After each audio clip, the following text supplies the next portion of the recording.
ESPN came out with their roster projection article for the Atlanta Falcons this season, and there were a few surprises on it, things that just caught me off guard. So I want to share that with you guys on today's episode.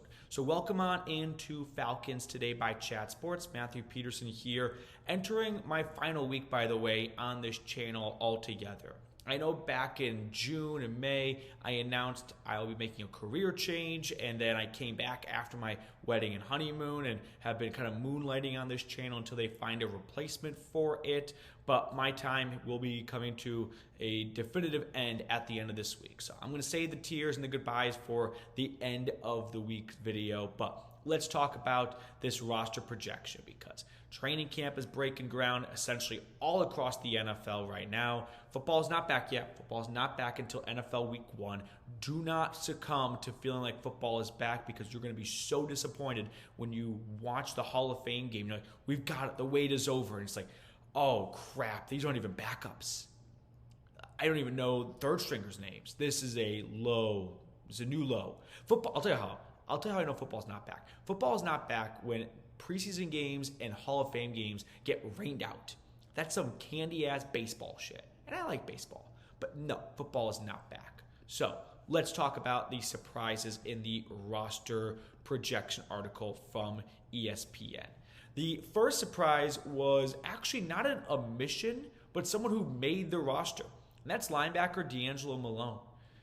I feel like he has just been floating around there and has somewhat just barely gotten by year after year for making this roster, has not been a contributor on defense, has not lived up to his third-round draft selection expectations.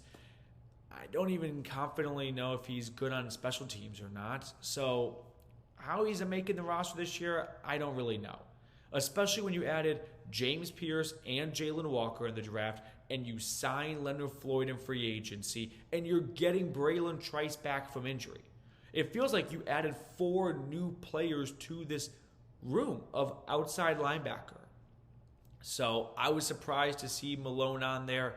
If it is special teams, I don't have an issue with that. It's an important part of the game, and I'd rather have, like, if you've got the 53rd guy in the roster who is bad at special teams but might be good as a wide receiver, or someone who's really good on special teams but not really good at wide receiver, I'd rather have the guy who's good on special teams, because he's actually going to see the field and impact the game, versus the might be good at wide receiver but not very good at special teams.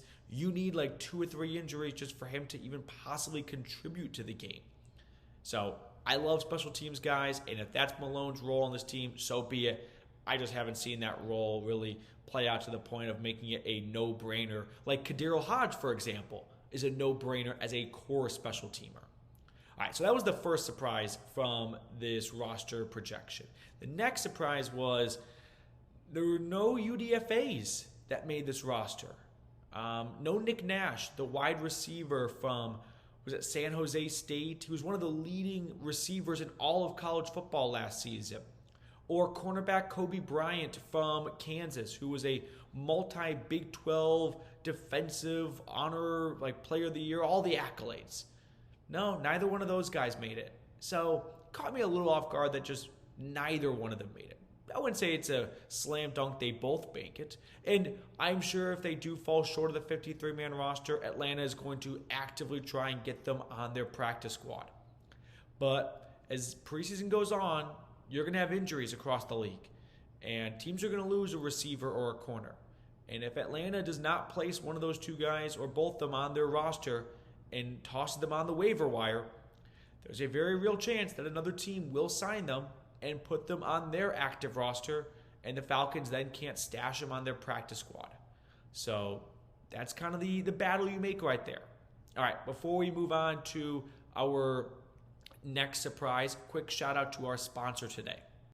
Summer is here, more sun, more light, more to do all the things that make summer so special. And the number one thing you don't want to be doing all summer is spending hours cooking inside. That's where Factor comes in with their chef-created, dietitian-approved meals that are ready in just 2 minutes, taking the hassle out of eating well. Enjoy more this summer. Get Factor if you want all the flavor and none of the fuss.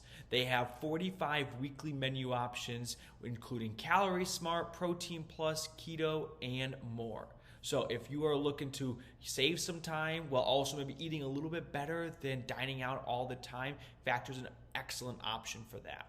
Get started at factormeals.com/FalconsChat50off and use code FalconsChat50off to get 50% off plus free shipping on your first box. That's code FalconsChat50off at factormeals.com/FalconsChat50off for 50% off plus free shipping. Factormeals.com/FalconsChat50off. All that information is in the comments and description of today's video.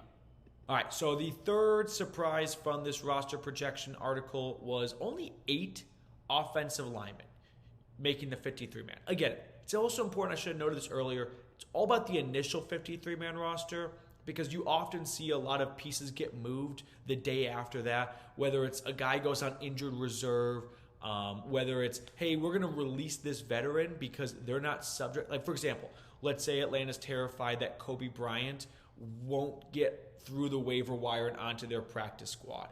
So they release a veteran and they just tell him, hey, you're not subject to the waiver wire, so just go hang out for 24 hours. We're going to bring you back tomorrow, but we're nervous about losing this younger guy. So we have to put him on the roster. But once we open up a roster spot tomorrow, because this guy's going to go on IR, we can re-sign you. So there's always some maneuvering that can happen, but 8 offensive linemen, that's on the lower end. It's usually 10, sometimes 9, but very often you don't see anything below 9 big guys up front. So you got your 5 starters. You got Jake Matthews, Bergeron, Ryan Nuzul, Chris Lindstrom, and Caleb McGarry. And then your 3 backups, Storm Norton, Kyle Hinton, and Javon Gwynn. So Storm Norton is the swing tackle of that bunch, and then Hinton and Javon Gwynn can help divvy up guard and center play.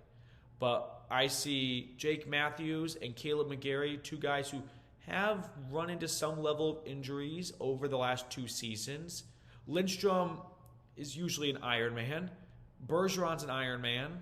And Nuzul has filled in for Drew Dahlman, who's been injured at times over the past few seasons, but he's gone now anyway. Still, I don't love having a second-year quarterback who maybe needs a little bit more time to learn how quickly the ball needs to come out of his hands and how to avoid taking those hits and those sacks and to keep yourself healthy. I don't love having only 8 offensive linemen because if one of those guys gets injured, well, now you've got a backup protecting a rookie who may not have the best wherewithal to get rid of the football in a timely manner because that's what you have to do in the NFL. Oh, and you've got less time now because one of your backups is in up front. Does that check out to anyone? So I just thought that was a little bit of an eyebrow-raising decision. So we'll see if another, like for example, they don't even have the rookie Jack Nelson, 7th-round pick out of Wisconsin on the 53-man, which last year Atlanta did not carry on Zion Logue, their 7th-round pick from Georgia, a defensive tackle. He ended up on the Bills roster by the end of the season. So it's not a guarantee that 6th and 7th-round draft picks make the roster, but when you've only got 5 rookies, right? Only 5 rookies from this past draft class, you'd like to think that all 5 could make the roster. It's not like they're doing a ton of competition within each other. So that's going to do it for us on today's episode. Thank you guys so much for tuning in. I'm going to sign off, but I'll see everyone later.